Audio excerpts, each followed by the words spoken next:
I am 73 years old now as we are speaking.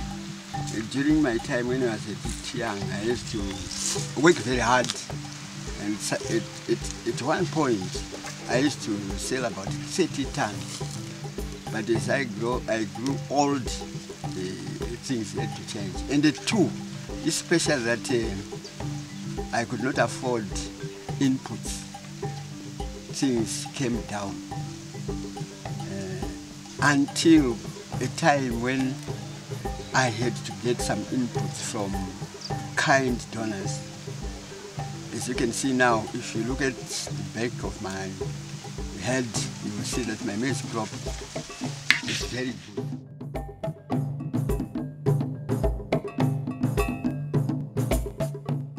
Some people are injecting their money into agriculture.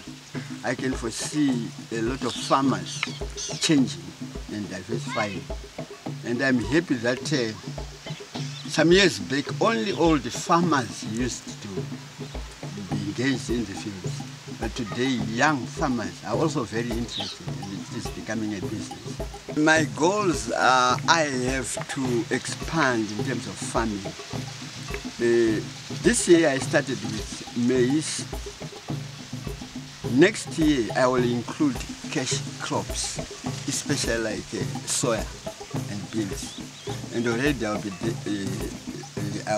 be getting into a field where I think my future will be a lot better. We are also expecting farmers to have money to sustain themselves. So I think in 10 years' time, I can see the face of farming having changed a lot.